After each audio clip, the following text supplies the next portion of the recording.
안식일을 맞아요. 하나님의 성전에 오셔서 예배드리는 우리 모든 성도님들에게 하나님께서 이 안식에 풍성한 축복을 주시기를 주의 이름으로 축복합니다. 또한 비록 성전에는 오지 못하셨지만 이 방송을 통하여 이 예배에 참여하는 우리 모든 성도님들에게도 한량없는 하나님의 은혜가 함께 해주시고 속히 이 코로나가 끝나서 주의 전에서 예배드리는 그런 귀한 하나님의 성도들이 되시기를 주의 이름으로 축복합니다. 오늘 저는 이 안식일 설교로 꿈꾸는 자 요셉이라는 제목으로 말씀을 준비했습니다. 어제 금요일 저녁에 주제가 거의 요셉에 대한 이야기고 또 다음 주 교과 공부도 요셉에 대한 이야기입니다. 그래서 그렇다면 요셉을 가지고 설교를 해야 되겠다 하는 생각을 가지고 꿈꾸는 자 요셉이라는 제목으로 우리가 은혜를 받고자 합니다. 요셉은 우리에게 아주 강력하게 남는 것은 그런 꿈꾸는 자였다는 것이죠.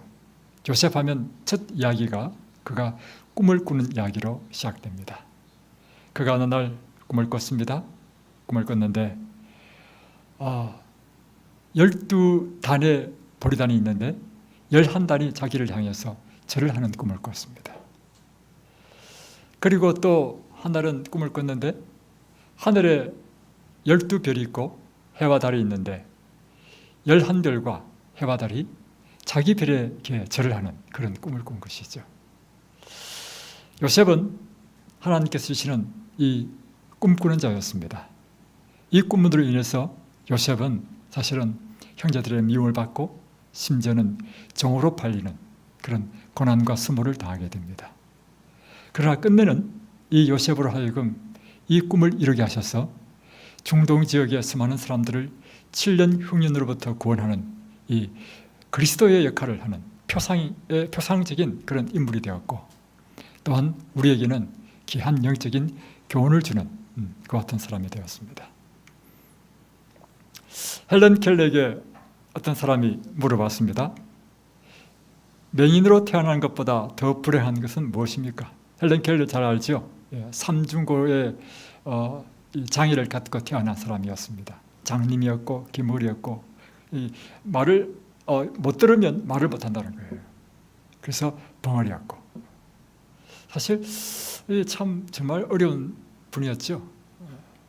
인생의 아주 중요한 모든 기관들이 다 장애를 가진 그런 사람이었습니다. 그래서 당신이 맹인으로 태어난 것보다 더 불행한 것이 무엇입니까? 이렇게 물었는데 헬런 켈러는 아주 놀라운 말을 했습니다. 시력은 있지만 비전이 없는 사람입니다.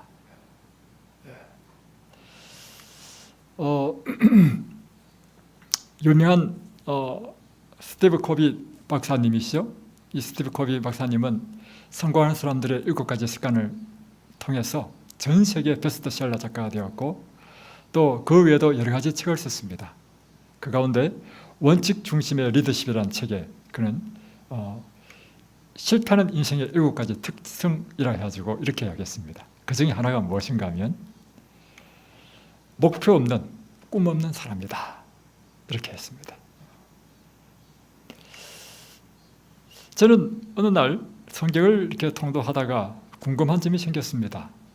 그것은 예수님께서 왜 겉으로 그렇게 기도하셨을까? 이런 새벽에 아직 미명에 홀로 산에 가셔서 기도하시고 하루에 힘든 모든 봉사를 다 마치시면 다시금 또 산에 가셔서 홀로 기도하셨습니다. 그가 왜 이렇게 하나님의 아들이신데도 불구하고 이처럼 기도하셨을까? 그 이유는 예수님께서는 분명한 인생의 목표가 있었기 때문입니다. 여러분, 인생에 분명한 목표가 있는 사람은요, 자, 이런 말을 한다고 해서 또 상처받을 수 있는 사람인지 모르겠지만 인생에 분명한 목표가 있는 사람은요 늦잠을 잘 수가 없습니다. 아이고 그 의도한 바는 아니니까 용서해 주시기 바랍니다. 왜냐하면 인생의 목표가 분명하기 때문에. 그래서 정주영 회장이 한 유명한 말 있잖아요. 자기는 새벽만 되면 가슴이 설레서 새벽마다 잠을 못 잔다는 거예요. 깬다는 것입니다. 오늘 할 일이 막 기대가 돼가지고, 정재영 회장은 이 세상에 대한 분명한 목표가 있었던 것이죠. 인간은 꿈을 먹고 자란다는 사실입니다. 인류 역사에 큰 일을 한 사람들은 다 위대한 꿈, 목표를 가지고 살았습니다. 평범한 사람과 비범한 사람의 차이는 바로 꿈이 있느냐 없느냐의 차이인 것입니다. 평범한 사람을 위대한 사람으로 만드는 것 역시 그것은 꿈입니다. 사람들은 자기의 개인적인 꿈을 비전이라고 생각하는데, 비전이란 자기가 설정하는 목표가 아닌 것입니다. 비전이란 하나님께서 우리에게 주시는 꿈이 바로 비전인 것이죠. 그래서 꿈에는 두 가지 종류가 있습니다. 인간의 욕망에 의한 목표가 있고 하나님께서 주신 비전이 있다는 것입니다. 그래서 이 욕망이란 세상적이고 한시적인 것입니다. 영원하지 않다는 것입니다. 그러나 하나님께서 주시는 이 비전은 이 영적인 것이고 또 하늘에 속한 것이고 이 한시적인 것이 아닌 영원한 하나님의 뜻과 관계되는 것이라는 것이죠. 욕망이 자기 중심적이라 한다면 비전은 하나님의 뜻인 것입니다. 욕망은 사람과 경쟁해서 쟁취하는 것이라 한다면 비전은 오히려 자기를 희생해서 다른 사람을 살리는 것, 이것이 바로 비전이라고 할 수 있는 것입니다.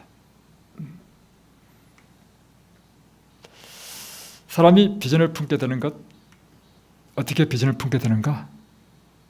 그것은 오직 하나님의 말씀이 임할 때 우리는 비로소 우리 마음속에 하나님의 비전을 품게 되는 것입니다. 그래서 비전은 하나님의 말씀과 관계없는 이 세상 사람들이 표현하는 비전이라는 것은 여기서 말하는 하나님께서 주시는 그 비전이 아니고 그냥 각자의 욕망에 의해서 세우는 인생의 목표이라는 것이죠. 그러나 지금 성경에서 말하는 이 비전은 하나님의 뜻에 관련되는, 그래서 오직 하나님의 말씀이 임할 때 우리에게 주어지는 것이라는 것이죠.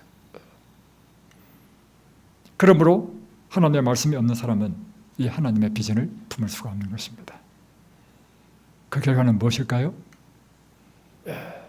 방황, 혼돈, 그리고 영적인 암흑인 것입니다. 잠언 29장 18절에는 묵시가 없으면 백성이 방자히 행하거니와, 그렇습니다. 하나님의 말씀이 없은 자는 자행자지, 자기 뜻대로 사는 사람이라는 것이죠. 그러나 하나님의 말씀이 임하면 우리는 우리 자신 뜻대로 살 수 없는 것이죠. 그래서 이 백성이 말씀이 없으면 타락하게 되는 것입니다. 오늘 우리 생애도 마찬가지입니다. 날마다 하나님의 말씀이 주어지는 사람은요, 우리의 삶이 절제되고 인내하고 하나님의 뜻에 따라서 살려고 노력하는 성화된 삶을 살게 되는데, 그리스도 일을 할지라도 말씀이 없는 삶은 그리스도의 향기가 없는, 점점 세상을 닮아가는 그런 그리스도인이 된다는 것입니다. 엘리 제사장 시대는 참으로 영적으로 암흑기였습니다. 도덕적으로 무너진 시기였습니다. 그 이유가 무엇인가? 사무엘상 3장 1절을 보니까 이렇게 기록되어 있었어요. 아이 사무엘이 엘리 앞에서 여호와를 섬길 때에는 여호와의 말씀이 희귀하여 이상이 헐이 보이지 않더라. 그러니까 이 엘리 시대에 그 두 아들이 그같이 범죄를 하고, 그 범죄의 모습을 보고 온 백성들이 다 범죄에 빠지고 도덕적으로 타락하고 영적으로 무너진 그런 모습을 보게 되는 것입니다. 여러분, 이사야, 에스겔, 에레미야, 이 세 선지자들의 공통점이 무엇인지 아십니까? 이 성경들을 딱 보면요, 이사야서, 에레미야, 에스겔 공통점이 있어요. 책을 딱 피면 이 말씀이 어떻게 시작되냐면 여호와의 말씀이 임하니라 라고 해서 시작되는 것입니다. 그러니까 마치 이와 같은 거예요. 꿀벌이 처음부터 여왕벌이 아니에요. 다 똑같은 일벌입니다. 그런데 꿀벌이요, 자기들의 집단의 목적에 따라 여왕벌이 필요하면 한 일벌에게 로얄젤리를 먹이는 거예요. 그러면 이 일벌이 여왕벌이 되어버려요. 마찬가지로 우리 평범한 사람이 갑자기 선지자가 되는 이유는 하나님의 말씀이 임하면 그때부터 선지자가 되는 것입니다. 그러니까 우리는 평범한 삶을 살다가 어느 날 갑자기 하나님의 말씀이 우리에게 임하면 우리는 그때부터 하나님의 사람이 되는 것입니다.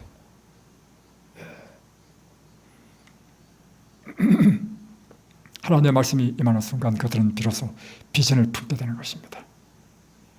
다시 말하면 비전은 그러므로 하나님의 말씀인 것입니다. 엘리 제사장 시대와 사무엘 시대의 차이가 성경에 보면 이렇게 되어 있습니다. 엘리 제사장의 시대는 말씀이 희귀하였다. 다시 말하면 하나님께 주시는 비전이 없는 시대였습니다. 그건 곧 암흑 시대였습니다. 그러니까 백성이 타락하게 되었습니다. 그러나 사무엘 시대는 어떻게 시작되는가? 어느 날 아이 사무엘에게 하나님의 말씀이 임하였습니다. 사무엘아, 사무엘아.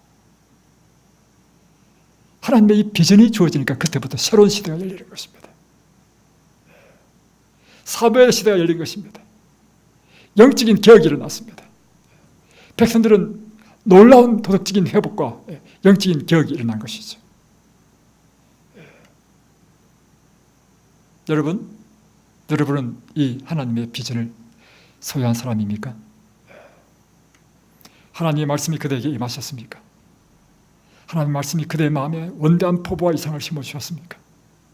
그대의 생애를 손두리째 다 던질 만한 그런 위대한 주제가 그대의 가슴을 굳어지게 하고 있습니까? 그렇다면 그들은 비전의 사람인 것입니다. 하나님은 그들을 위하여, 그들을 통하여 위대한 일을 이루실 것입니다. 두 번째, 이 요셉의 생애를 통해서 우리는 또 하나 배우는 귀한 교훈은, 하나님께서 비전을 주실 때 이 비전을 실현하는 사람은 반드시 그 대가를 지불해야 된다는 것입니다. 그저 이루어지지 않는다는 것입니다. 대가를 지불해야 된다는 것입니다. 요셉은 아무런 희생 없이 애굽의 총리가 되지 않았습니다. 그는 보디발의 집에 노예라는 신분이 되었을 때 불평하거나 자아연민에 빠지지 않았습니다. 그저 눈치만 보고 마지못해 일하는 그런 종이 아니었습니다. 그는 그가 맡은 일이 비록 작고 보잘것없는 것이지만 그는 최선을 다했습니다. 그럴 때 하나님께서 그와 함께 하셨다는 것입니다. 이것이 요셉이 그의 꿈에 대하여 하나님께 주신 그 비전에 대하여 지불한 대가인 것입니다. 여러분, 종이 무슨 희망이 있습니까? 종이 열심히 일한다 해서 뭐 월급을 더 주겠습니까? 그 옛날, 지금에 더 다르죠.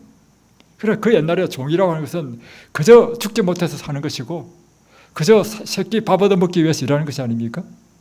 열심히 일하든지 열심히 일하지 않든지 간에 뭐 똑같아요. 그러면 대부분 사람이 어떻게 하겠습니까? 주인 눈치를 잘 보고 주인이 안 보면 놀다가 주인이 온다 싶으면 그때부터 열심히 일하는 척하고, 이게 보통 사람의 일이 아닙니까? 그러나 요셉은 그러지 않았다는 것입니다.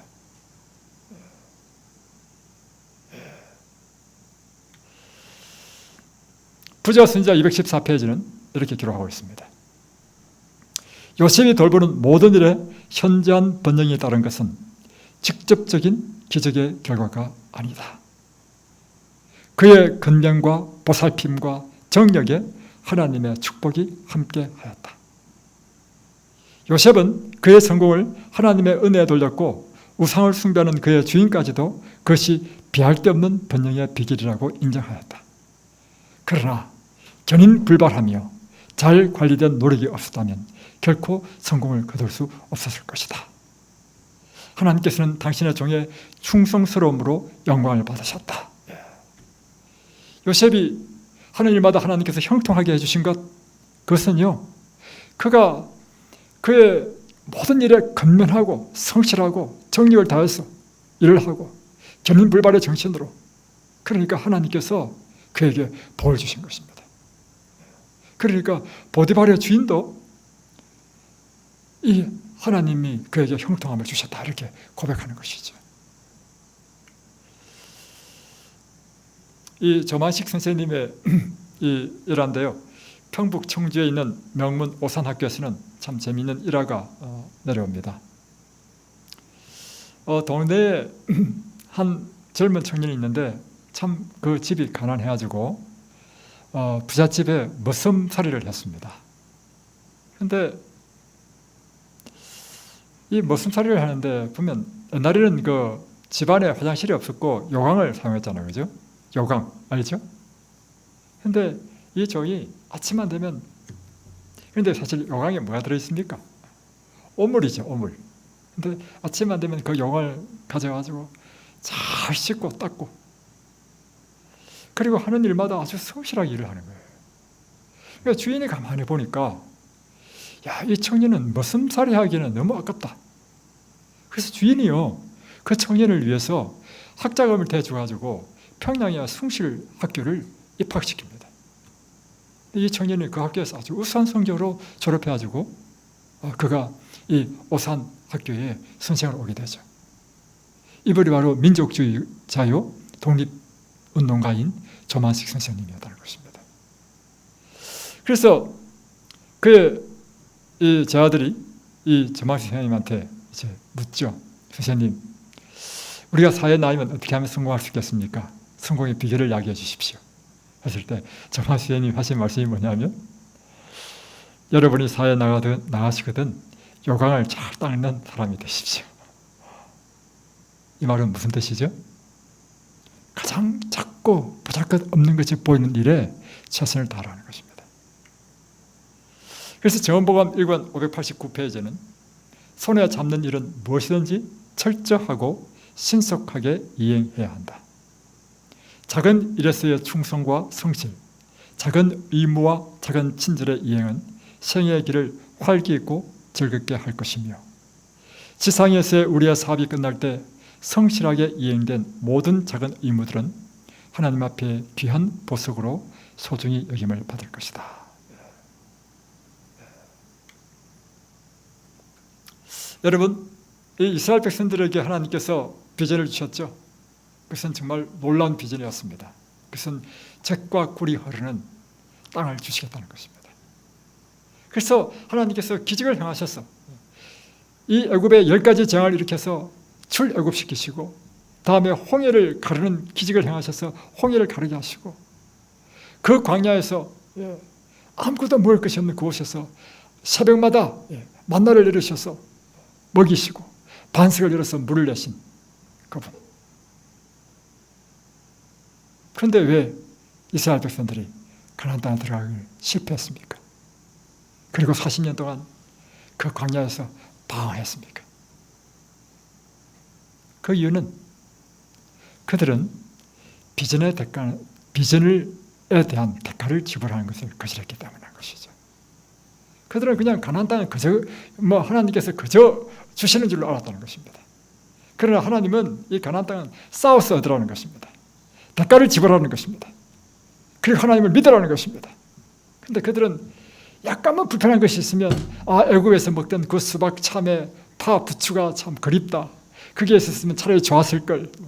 그래서 차라리 죽었으면 좋았을 걸. 그는 애굽에서 안주하기를 원했다는 것입니다. 하나님께서 우리에게 비전을 주실 때 그 비전은요, 그냥 저절로 기적적으로 이루어지는 게 아니라는 것입니다. 그 비전에 대한 대가를 지불해야 한다는 것입니다. 그래서 오늘도 우리 안실학 교수한테 말씀 은혜 나누는 시간에 한 자매님이 말씀했죠.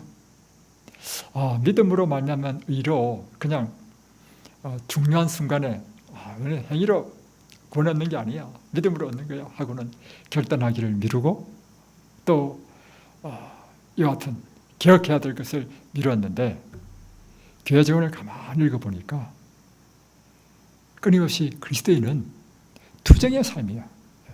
결단해야 되고 싸워서 정치해야 되는 것입니다. 그것이 하나님께서 우리 주신 비전을 성취하는 데 지불해야 될 대가인 것입니다. 우리가 새벽 기도회 때 고린도후서, 고린도전서 계속 보고 있죠. 고린도전서 9장에 사도 바울이 크리스찬 레이스에 대해서 설명하고 있죠. 로마의 그 경기장에서 이 멸류관을 얻기 위하여 지금도 도쿄에서 지금 보니까 아침에 보니까 지금 마라톤 하는 것 같아요. 이 멸류관을 얻기 위해서 이 멸류관은 그런데 영원하지 않잖아요.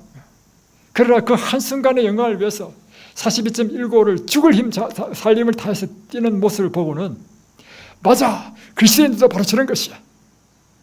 크리스찬 레이스, 그리스도의 삶이란 끊임없이 투쟁하고 절제하고 하는 것이다. 우리에게는 말로 이루 표현할 수 없는 놀라운 비전을 주셨습니다. 그것은 영광스러운 예수님의 재림에 대한 소망, 우리의 영생, 부활에 대한 소망, 엄청난 비전인 것입니다. 여러분, 사실은요, 우리가 하도 많이 들어가지고 이 당연한 것처럼 느껴지는데 영생이라는 것이 현실적으로 여러분 불가능한 것입니다. 우리의 힘과 능력으로는 영생을 할 수가 없어요. 세월이 지나면 지날수록 우리는 늙고 후퇴하고 결국에는 사망의 존재가 되는데 어떻게 영생을 얻을 수 있습니까? 여러분, 죽은 사람 가운데 살아난 사람을 예수님 빼고 살아난 사람을 한 사람이라도 본 적이 있습니까? 물론 3일 만에 살아났다는 사람이 신문에 보면 나와요. 그러나 다시 죽습니다. 여러분, 우리가 믿는 이 하나님께서 우리에게 주신 놀라운 비전, 꿈, 그건요, 이 세상적인 것이 아니에요, 여러분.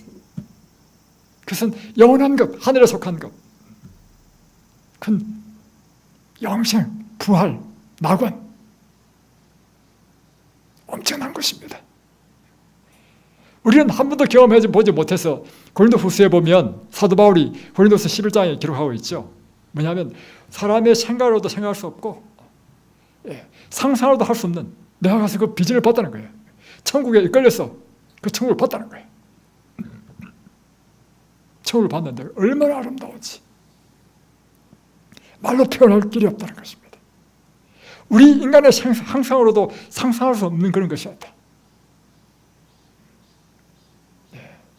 그런데 이것이 그저 얻어질까요?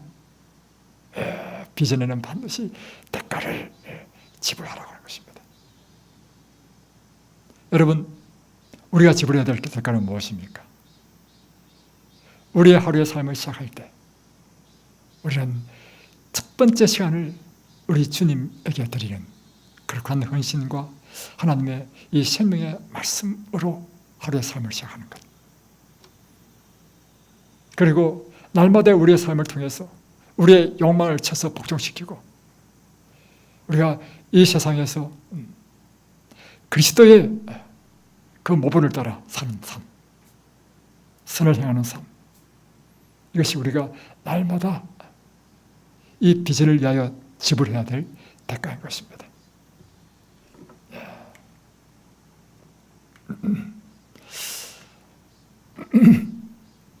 하나님은 비전을 주신 사람을 반드시 고난의 학교에 입학시키십니다.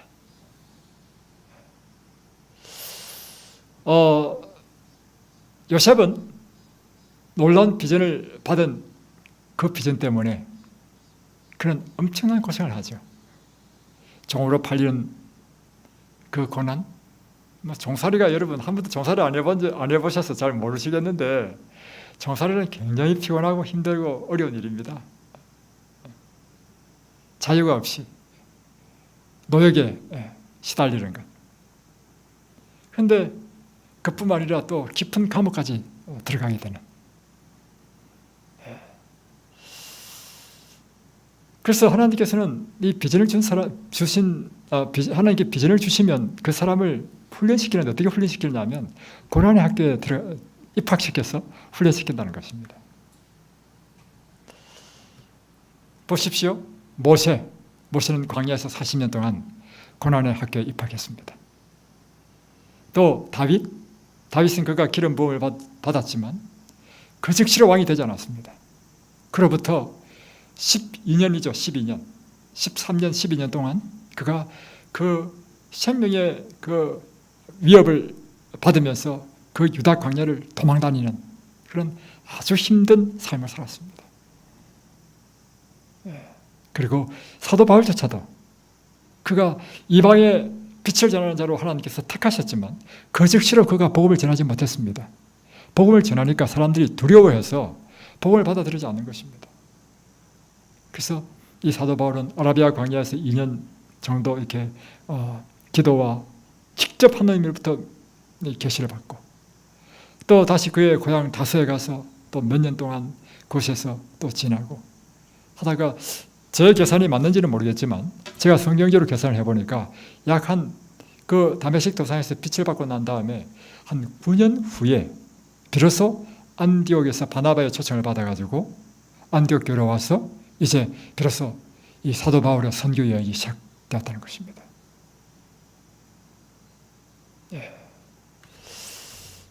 하나님께서 요셉의 이 광야 교육은 어땠는가? 왜 그에게 필요했는가? 요셉의 생애를 보면 하나님께서 그를 광야 교육시켰던 이유가 있었습니다. 첫 번째는 그의 아버지 야곱이 요셉을 너무나 편애했습니다. 그래서 아버지의 편애로 인해서 그의 품성에 여러 가지 문제가 있었어요. 자부심이 너무 강했습니다. 또 그는 다른 형제들과 다르게 품성이 고결했는데 그 고결함으로 그친 것이 아니고 그의 형제의 잘못을 늘 아버지께 가지고 고자질한 사람이 누구냐면 요셉이었어요. 그러니까 형제들이 요셉을 막 죽이도록 미워한 이유가 바로 그것입니다. 세 번째로 그가 인생을 살아가면서 반드시 맞이하게 될 어려움과 시련을 이겨낼 준비가 요셉에는 되지 않았습니다. 그래서 하나님께서는 이 요셉을 준비시키는 방법으로 격심한 곤란과 어려움 가운데 빠뜨린 것입니다. 그래야 요셉 역시 하나님의 뜻을 이룰 수 있는 인물로 준비될 수 있기 때문입니다. 여러분 가운데 내만 왜 당하는 고난이냐고 슬퍼하지 마세요. 가사도 있잖아요. 왜 하나님 왜 똑같이 예수를 믿는데 저 사람은 저렇게 잘 되고 편안하게 믿는데 왜 나는 이렇게 힘들게 믿습니까? 여러분 그것은요 하나님께서 나를 갖고 있는 목적이 있구나. 나는 내가 지금 알지 못하지만 나로 하여금 하나님께서 쓰시려고 나에게 모든 그 품성에 못난 것 깨트리고 나를 준비시키는 과정이 있구나. 이렇게 생각하면 이게 성서적이고 딱 맞는 것이에요.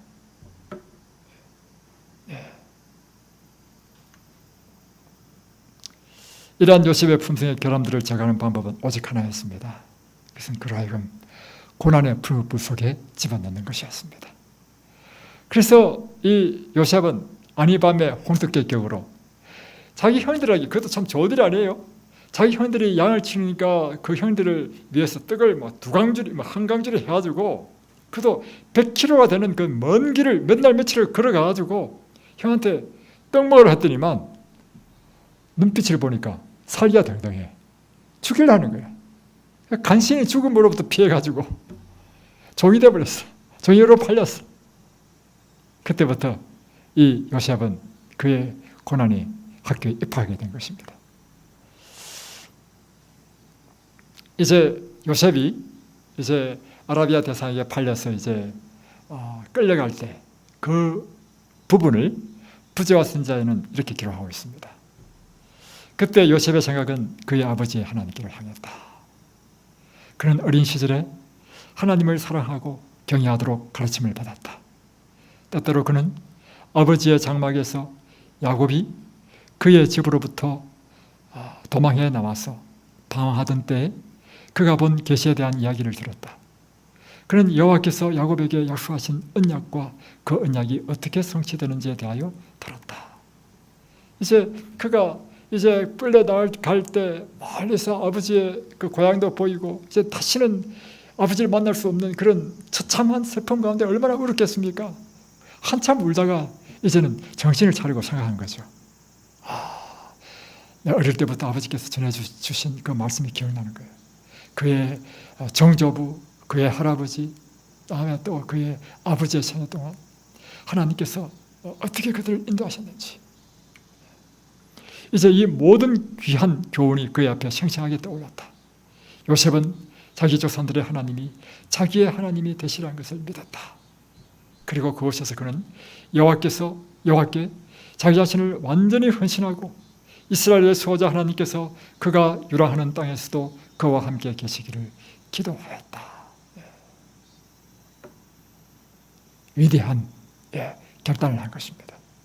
결심을 한 것이죠.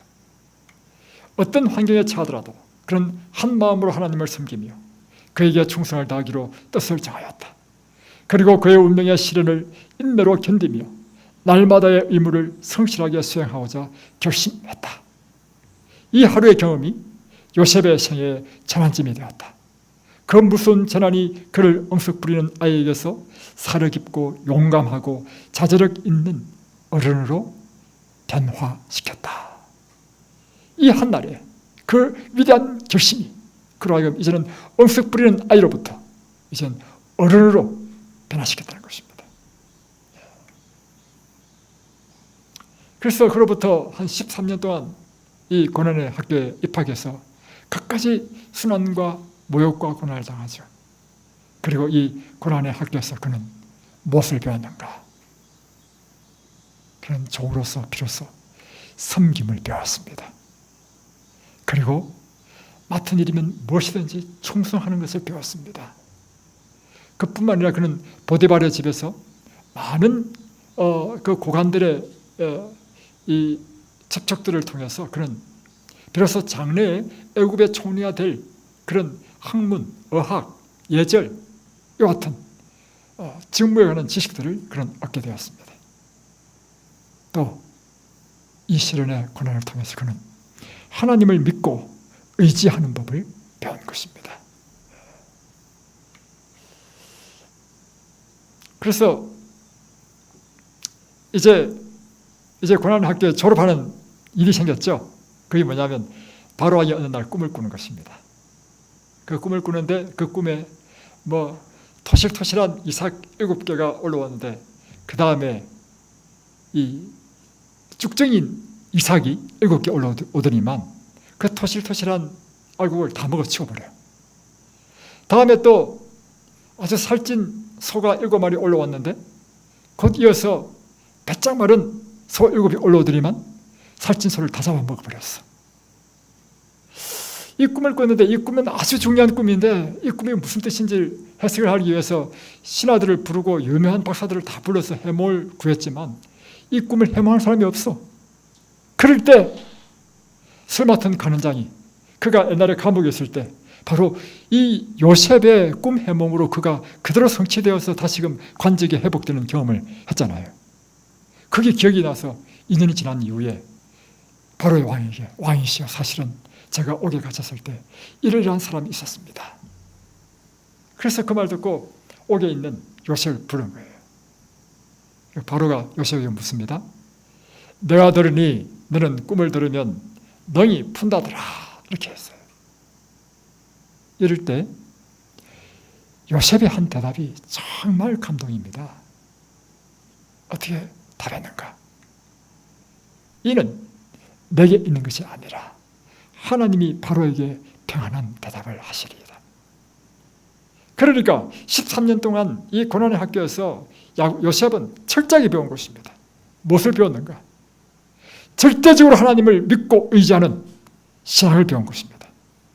단 한순간에도 자기는 없고 오직 하나님만을 높이는 그 같은 참된 신앙인으로 그는 완전히 바뀌어버린 것입니다. 내가 들으니 너는 꿈을 들으면 능히 푼다더라. 아니요, 이는 내게 있는 것이 아닙니다. 하나님이 바로에게 하나님께서 당신에게 평안한 대답을 하시리이다.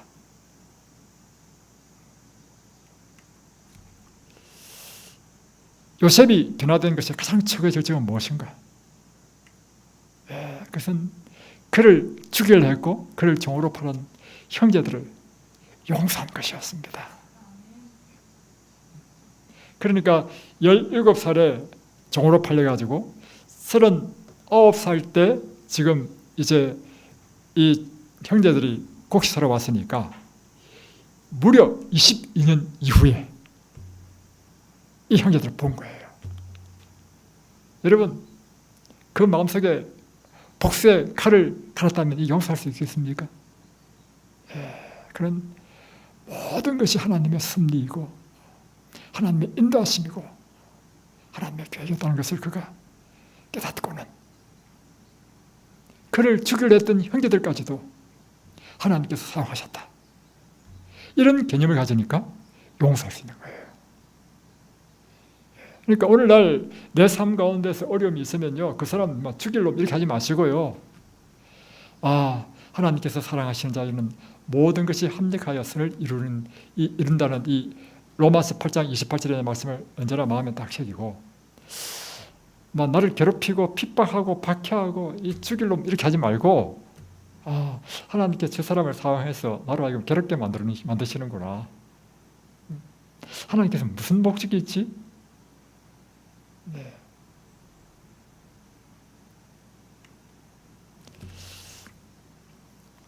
로키 산맥에는 굉장히 높죠. 3,000m 높이 이상 가면 이제 나무가 없습니다. 3,000m가 이제 나무가 자랄 수 있는 한계선입니다. 이 3,000m 수목이 자랄 수 있는 한계선에 있는 나무가 있는데, 이 나무가 소위 말하는 무릎 꿇은 나무라는 거예요. 근데 이 나무는 그 모진 바람, 세파, 추위를 견디면서 최고의 생존을 위해서 최고의 인내를 해야 되기 때문에 바로 자랄 수도 없어. 그래서 이렇게 마치 무릎을 꿇은 모습으로 이렇게 겨우겨우 자랄 수 있었다는 사실이에요. 그런데 세계적으로 가장 공명이 잘 되는 명품 바이올린은 이 로키 산맥에 무릎 꿇은 나무여야 한다는 것입니다. 아름다운 영혼을 갖고 인생의 절묘한 선율을 내는 사람은 아무런 고난 없이 편안한 조건에서 살아온 사람이 아니라 온갖 역경과 아픔을 겪어온 사람이 정말 아름다운 영혼, 또 인생의 절묘한 선율을 내는 그런 사람이 될 수 있다는 것이죠.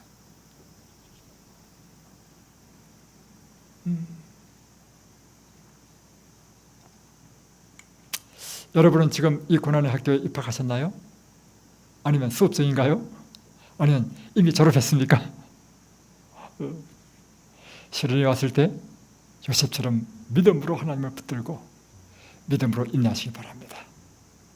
그리고 그대에게 주어진 과업에 묵묵히 최선을 다하며 주님을 끝까지 신뢰하기 바랍니다. 왜냐하면 시련을 만난다고 인간이 다 위대해지는 것이 아닙니다, 여러분. 시련에 우리가 어떻게 반응하냐에 따라서 우리 미래가 결정되는 것입니다.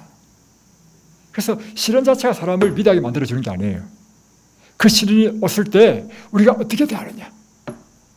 그래서 우리가 어떤 어려움이 온다 할지라도 인내하고 묵묵히 참아내며 이 하나님께 주시는 이 고난의 학교에서 인내하는 사람, 그런 사람이 바로 명품 인생이 된다는 것이에요.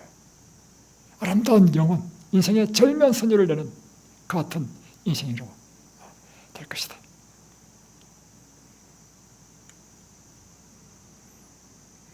이제 마지막으로 요셉은 항상 하나님 앞에 있는 임재의식 속에서 살았다는 것입니다. 하나님 앞에, 이게 바로 코람데오인데, 이 요셉은 언제나 내가 하나님 앞에 있다는 그런 의식 가운데 살았다는 거예요. 영국의 평론가이자 또 역사가인 토마스 칼라일, 유명한 사람이죠. 칼라일이 이런 말을 했습니다. 역경은 인간으로서 견디기 힘든 상대이다. 그러나 역경을 견뎌내는 사람이 100명이라면 번영을 견뎌낼 수 있는 사람은 한 사람에 불과하다. 그러니까 여러분, 역경이 더 견디기 쉽다는 것입니까? 번영이 견디기 더 쉽다는 것입니까?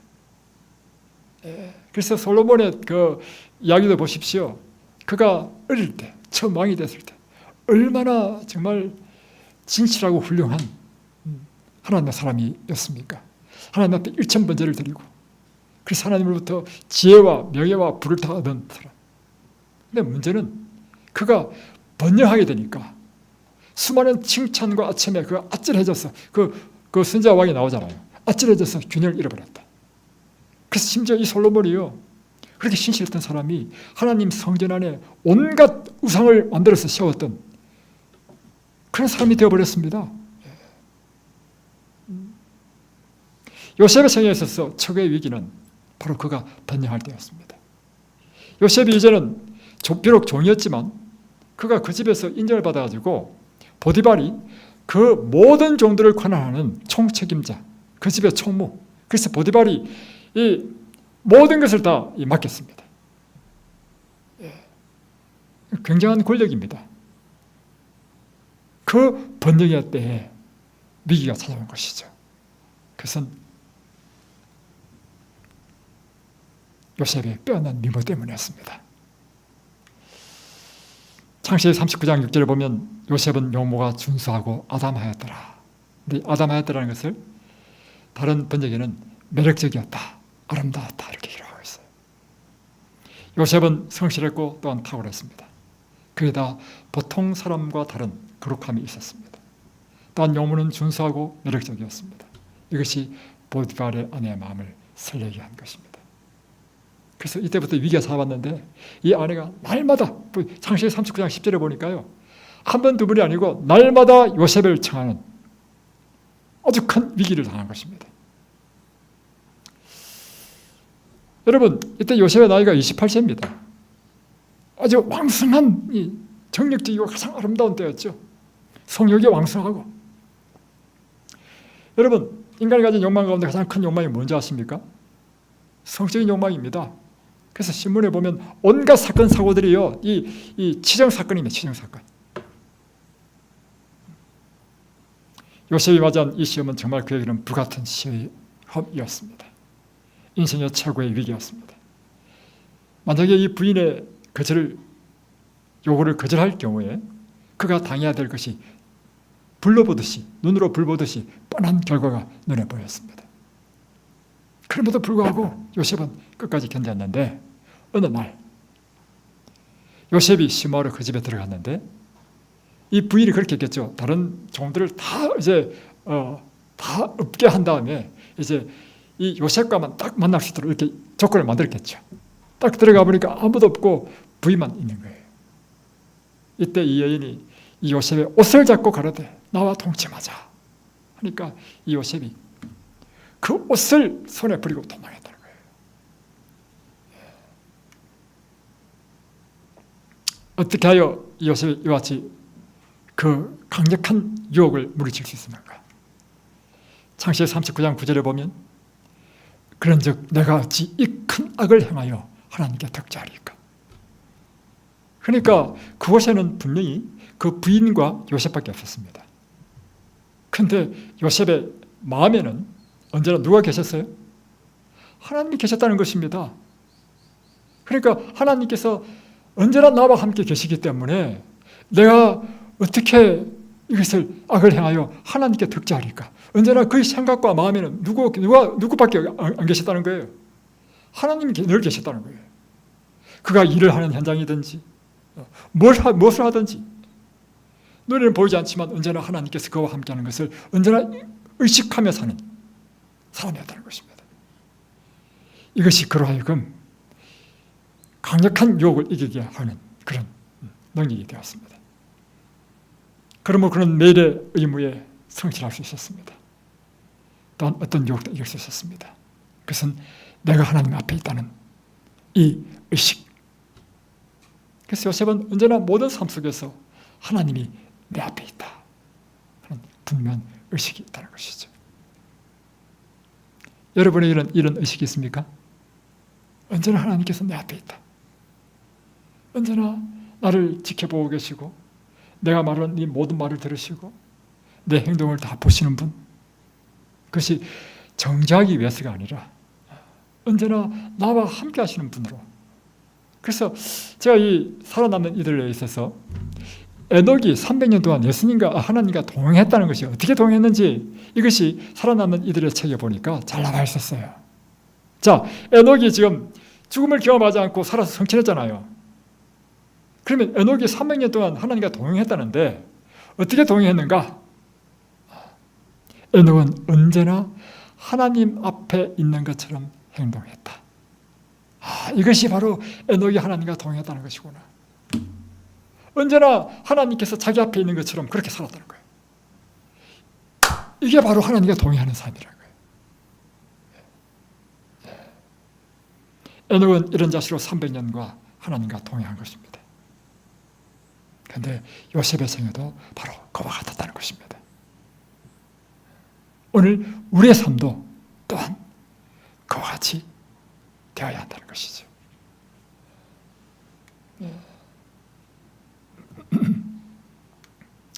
부자선자 217페이지에 보면 이런 말씀이 있습니다. 만일 우리가 하나님께서 우리의 행위를 보시고 우리가 하는 말을 들으시며 우리의 은행에 대한 세세한 기록을 보존하고 계시다는 사실과 우리가 그 모든 기록을 다 보게 될 것이라는 사실을 늘 염두에 두고 있다면 범죄하기를 두려워할 것이다. 청년들 하여금 저들이 어느 곳에 있든지 무엇을 하든지 항상 하나님 앞에 있다는 사실을 기억하도록 하자.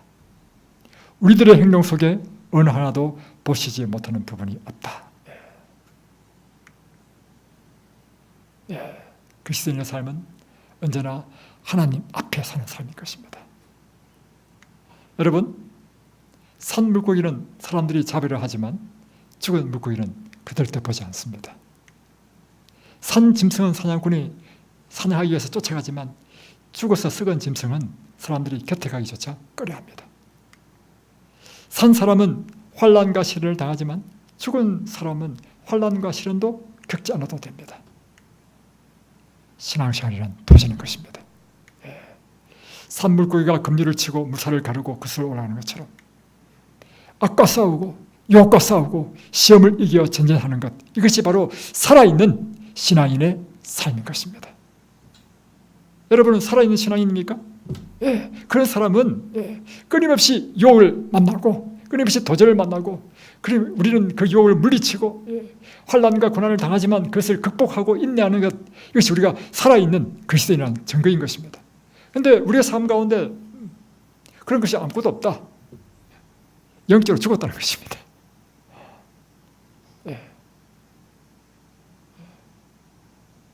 그래서 오늘 그리스도인의 삶은요, 투쟁이에요. 끊임없이 사단의 이 공격과 싸워야 하는 싸움이며 악의 유혹을 물리쳐야 되는 그 같은 투쟁이고, 끊임없이 그리스도의 그 높은 표준을 향하여 달려가는 크리스찬 레이스인 것입니다. 바로 이것이 살아있는 신앙인 것이죠. 인생에서 일어나는 모든 사건을 모두 이해하려고 하지 마십시오. 내게 왜 이런 일이 났는지 그 사건을 다 이해하려고 하지 마십시오. 이해할 수도 없습니다. 하늘에서 일어난 그 일을 우리가 어떻게 이해할 수 있겠습니까? 이 땅의 일은요, 이 땅의 일만 아니고 하늘에서 어떤 일이 벌어졌는지 우리는 알 수 없는 것입니다. 욥기서를 보십시오. 우리가 할 일이 있는데 그것은 다만 하나님을 신뢰하는 것입니다. 우리를 사랑하시는 하나님이 고난을 허락하셨다면 그 고난에는 하나님의 뜻이 있는 것입니다. 우리가 할 일은 주님께서는 결국에는 모든 것을 협력하여 선을 이루실 것을 믿는 것입니다. 그리고 묵묵히 인내하는 것입니다. 그리고 묵묵히 오늘 나에게 주어진 의무에 성실하고 충실히 행하는 것입니다. 하나님께서 요셉을 고난의 학교에서 졸업시키셨을 때 요셉은 정금처럼 빛나는 사람이 되었습니다. 마찬가지로 오늘 하나님께서 여러분을 하늘의 별처럼 빛나게 하시기 위하여 혹 우리를 고난의 학교에 입학시키셨다면 우리로 하여금 이와 같은 인내로 넉넉히 이 고난의 학교를 졸업하게 되시길 바랍니다. 그리하여 우리가 하늘의 별처럼 빛나는 존재, 이 세상에 하나님의 축복의 통로가 되는 사람들, 이런 사람들이 우리 모두가 되기를 주의 이름으로 축복합니다. 말씀을 마치겠습니다.